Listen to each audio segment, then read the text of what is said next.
Assalamualaikum warahmatullahi wabarakatuh. Saya Nisrina Najwa Salsabil akan membaca dan menjelaskan bab 2 dari kitab yang berjudul Adabul Alim wal Muta'alim untuk memenuhi ujian tengah semester mata kuliah metode studi naskah. Bismillahirrahmanirrahim. Al-Babus Sani, bab kedua. Fi Adabil Muta'alim, dalam adab seorang pelajar, fi nafsihi, di dalam dirinya sendiri. Wa fihi asyratu anwa'in minal adab, dalam bab ini ada 10 macam etika. Al-awwal, yang pertama, ayyutahhira qalbahu, ialah menyucikan hatinya, min kulli ghasyin wa danasin, dari segala rayuan dan kotoran, wa ghillin wa hasadin, dan dengki dan hasud, wasu'i akidatin wasu'i khuluqin, dan dari buruknya akidah juga buruknya akhlak. Liyasluha bidzalika, supaya dia layak liqabulil ilmi, untuk menerima ilmu, wa hifdzihi, dan menghafalkan ilmu, wal ittila'i ala daqa'iqi ma'anihi, dan meneliti atas kejelasan maknanya, wal fahmi liqawamidihi, dan memahami makna-makna yang tersirat. Jadi sebelum kita menerima ilmu, kita tuh pertama-tama hal yang utama nih ya, kita harus membersihkan hati. Nah, membersihkan hati dari apa? Dari hal-hal buruk, seperti yang disebutkan tadi ya, dari seperti rayuan atau kotoran hati, dendam, hasutan, keyakinan yang salah, dan perilaku-perilaku yang buruk. Nah, jadi kalau misalnya kita udah bersih nih hatinya ya, kita tuh bakal lebih mudah untuk menerima ilmu, memahami, juga menghafal. Terus kita juga lebih mudah untuk mendalami maknanya secara mendalam gitu. Selanjutnya as-sani, yang kedua, ayyuhassina an-niyat, memperbaiki niat, fi talabil ilmi, dalam mencari ilmu, bi ayyaqsida bihi, dengan tujuan untuk wajhallahi azza wa jalla, mencari ridha Allah, wal amala bihi, dan mengamalkannya, wa ihya'a asy-syari'ah, dan untuk menghidupkan syariat, wa tanwira qalbihi, dan menerangi hatinya, wa tahliyata batinihi, untuk menghiasi batinnya, wa taqraba minallahi ta'ala, dan upaya untuk mendekatkan diri kepada Allah, wala yaqsida bihi al-aghrada ad-dunyawiyah, dan tidak bertujuan untuk memperoleh tujuan dunia, min tahsili ar-riyasah, dan memperoleh jabatan, wal jahi wal mal, dan pangkat dan harta, wa mubahati al-aqrani, dan untuk mengalahkan teman sebayanya, wa ta'dzimin nasi lahu wa nahwa dzalik, supaya dihormati masyarakat dan sebagainya. Jadi ketika kita mencari ilmu tuh, yang pertama-tama kita harus meluruskan niat. Jadi tujuan kita untuk mencari ilmu tuh, yang pertama untuk mencari ridho Allah, yang kedua mengamalkan ilmu tersebut. Jadi kalau misalnya kita punya ilmu, itu tuh amalin, kita ngajarin ke sesama orang, ke yang lebih kecil, ke teman sebaya gitu. Terus yang ketiga, menghidupkan syariat. Terus menerangi hati dan mendekatkan diri kepada Allah. Jadi kalau misalnya kita punya ilmu tuh, kita nggak boleh untuk mengejar tujuan dunia. Nah, tujuan dunia itu kayak apa? Misalnya mendapatkan jabatan, mendapatkan harta, terus penghormatan dari orang lain. Selanjutnya as-salis, yang ketiga, ayyubadiro, hendaknya dia bergegas, bitahsili al-ilmi, dengan mendapatkan ilmu, syababahu, dalam waktu mudanya, wa awqata umrihi, dan memanfaatkan sisa umurnya, wala yaghtarra, dan janganlah terbujuk, bikhida'it taswifi, untuk menunda-nunda belajar, wa ta'mili, dan angan-angan, dan berangan-angan. Fa'in kulla sa'atin, karena sesungguhnya setiap waktu, tamuru, akan terlewat, min umrihi, dari umurnya, la badala laha, dan tidak ada ganti baginya, wala iwadu anha, dan juga tidak dapat ditukar darinya. Wa ayyaqta'a, seorang pelajar harus meninggalkan ma qadara alaihi, yang mampu ia lakukan, minal alaiki, beberapa hubungan, asyaghilati, yang menyibukkan, wal awaiki almaniati, dan juga perkara yang dapat menghalangi antamamit tolabi, dari sempurnanya mencari ilmu, wabadlil ijtihad, dan mencurahkan segenap kemampuan, wa kuwatil jiddi, kuatnya tekad, fi tahsili, dalam menghasilkan ilmu. Fa innaha, maka sesungguhnya hal itu, qawati'u, akan menjadi pemutus, thoriqit ta'allum, dalam proses jalannya belajar. Jadi belajar itu tuh penting banget dilakukan pas kita masih muda. Pas masih muda kayak kita sekarang nih. Itu tuh kalau bisa manfaatkan sebaik-baiknya waktu muda ini tuh untuk belajar. Pokoknya jangan banyak nunda-nunda waktu ataupun juga banyak berhayal. Karena waktu tuh terus berjalan dan gak bakal bisa diulangin lagi. Jadi buat para pelajar, buat saya juga, tuh sebaiknya fokus dan tinggalin hal-hal yang bikin proses belajar kalian tuh terganggu. Tuh, karena hal-hal yang mengganggu itu tuh bisa memperlambat, bisa menghambat proses belajar. Dan juga harus berusaha keras dan serius agar kita bisa mendapatkan ilmu sebanyak-banyaknya. Nah, oke, lanjut.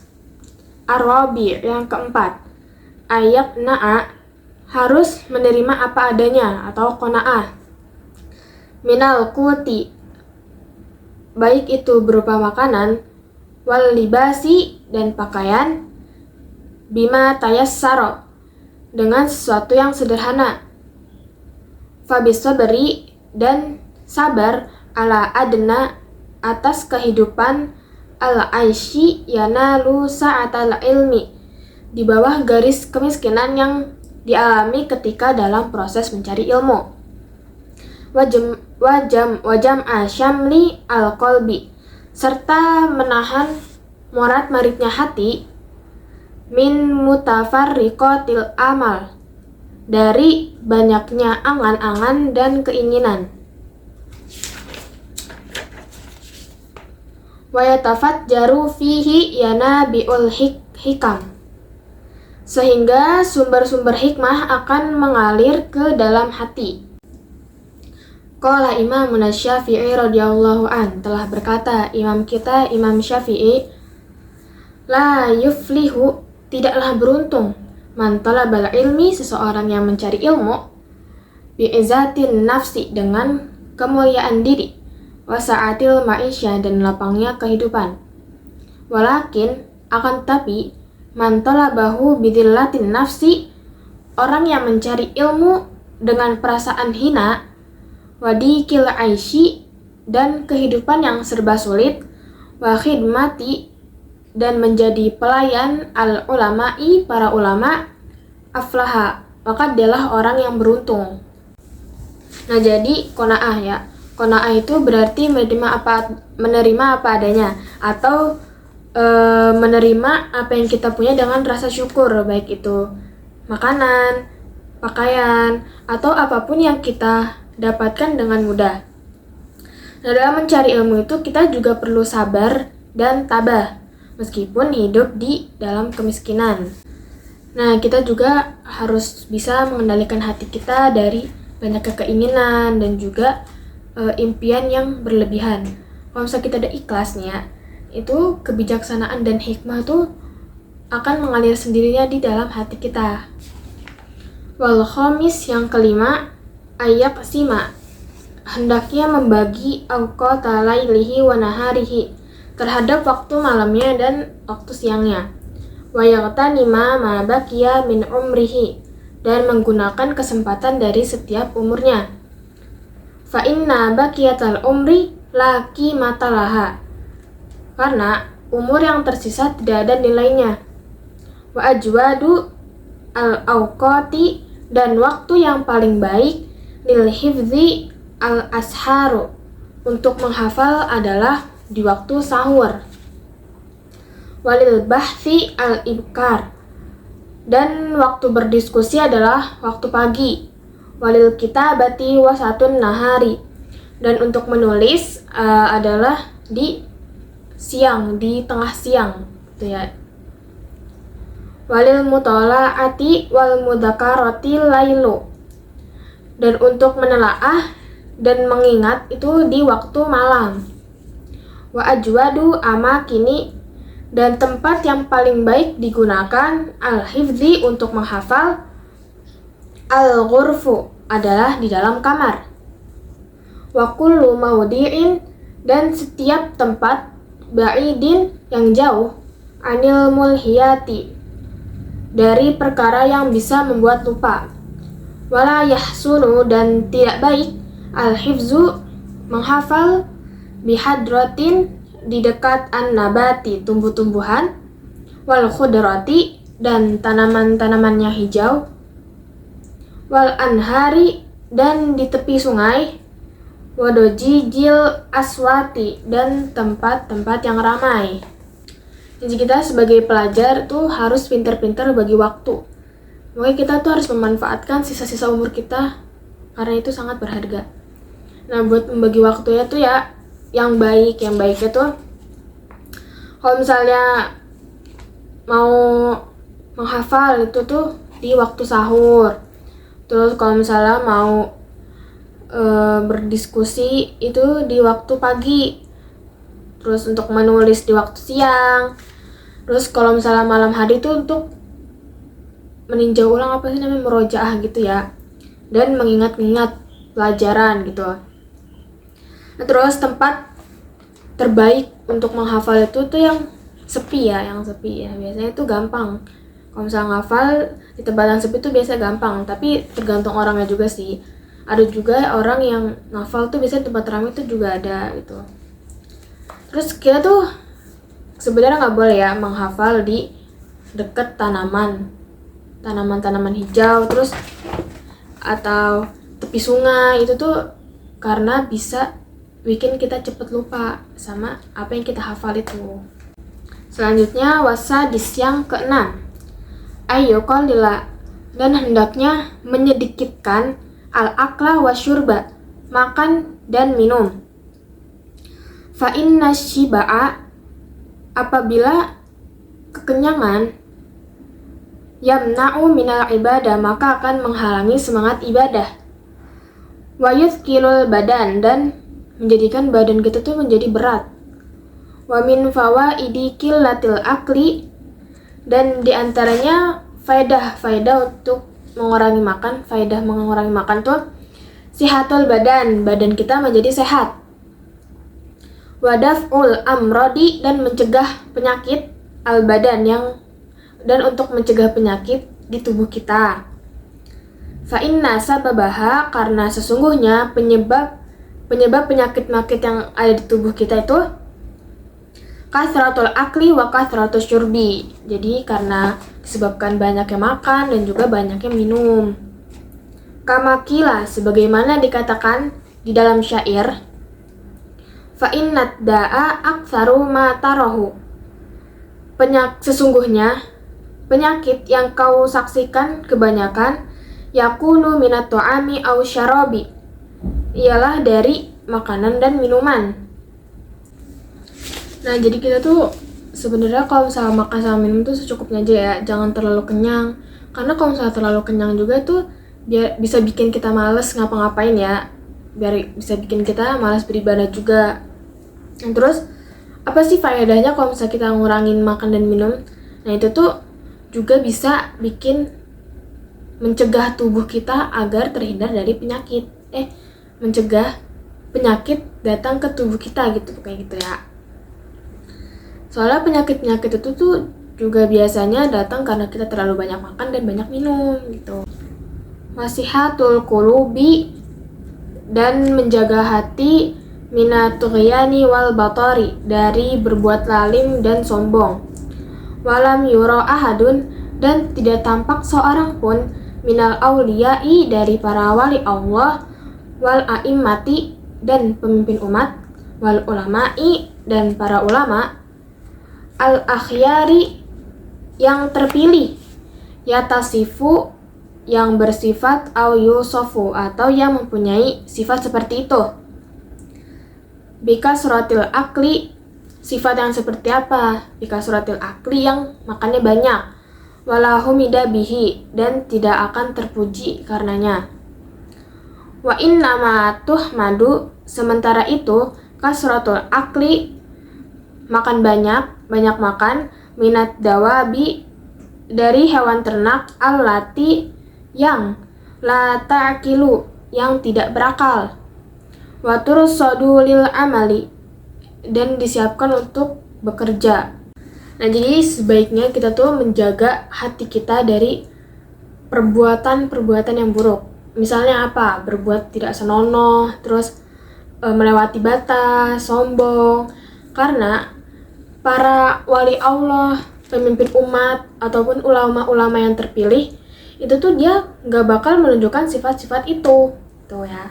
Nah, orang yang menunjukkan atau melakukan perbuatan-perbuatan yang tadi disebutin itu, dia tidak akan dihormati.